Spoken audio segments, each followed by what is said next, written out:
சமையல் மாஸ்டர்கிட்டலாம் என்ன பிரச்சனைன்னு பார்த்தீங்கன்னா, தான் செய்ற சாப்பாட்ல கொஞ்சம் முன்ன பின்ன வந்து அட்ஜஸ்ட் பண்ணிடுவாங்க. சரி பரவாயில்ல அப்படின்னு விட்டுருவாங்க. அது வந்து அடுத்தவங்க செஞ்ச சாப்பாட சாப்பிடணும்னு பார்த்தீங்கன்னா, அதில என்ன குறைன்னு தான் பார்த்துக்கிட்டே இருப்போம். வீட்ல வேற ஒய்ஃபும் இல்ல. வெளிய போய் சாப்பிடணும். செமையா பசிக்குது. நல்ல ருசியான இடத்துல சாப்பிடணுங்கிறனால, தேடி கண்டுபிடிச்சு இஜிஎஸ் பாலிடெக்னிக் காலேஜ்லேருந்து ஒரு 300 மீட்டர் தூரத்தில ஈஸ்வரி மெஸ் இருக்குங்க. அங்க போய் சாப்பிடலான்ட்டு போயிருந்தேன். இங்க நல்லா இருக்கு சாப்பாடுன்னு என்கிட்ட நெறைய பேர் சொல்லியிருந்தாங்க. நான்வெஜ் மீல்ஸ் ஃபுல் சாப்பாடு அன்லிமிட்டடுங்க ரூ. 120 120 அதுக்கு அப்படி என்னதான் வைக்கிறாங்கன்னு பார்ப்போம்ன்னு பார்த்தேங்க. சாப்பாடு வந்து நல்ல மல்லிப்பூ மாதிரி சூப்பரா இருந்துச்சு. சாதம் சுட சுட வச்சாங்க. அதில் வந்து எறா தொக்கு வச்சாங்க, பிரண்ட துவையல் வச்சாங்க, பச்சை மிளகா பச்சடி வச்சாங்க.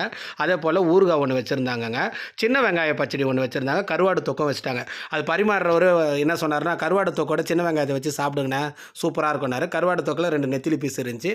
எறா தொக்கில் ஒரு 4, 5 சின்ன சின்ன எறாவும் இருந்துச்சுங்க. அப்புறம் பிரண்ட துவையல் சாப்பிட்டா அட்டகாசமாக இருந்துச்சுங்க. எனக்கு ரொம்ப பிடிச்சிருந்துச்சி. அதுக்கு அடுத்து பார்த்தீங்கன்னா, மட்டன் குழம்புங்க. மட்டன் குழம்புல இந்த மட்டன் கொழுப்பு, கத்திரிக்காய்லாம் போட்டு வச்சுருந்தாங்க. அந்த குழம்புமே ரொம்ப சூப்பராக இருந்துச்சுங்க. இதுக்கு நடுவில் குடல் கறியும் நாட்டுக்கோழி வறுவலும் ஆர்டர் பண்ணியிருந்தேன். அதுவும் தனித்தனியாக டேஸ்ட் பண்ணி பார்த்தேன்.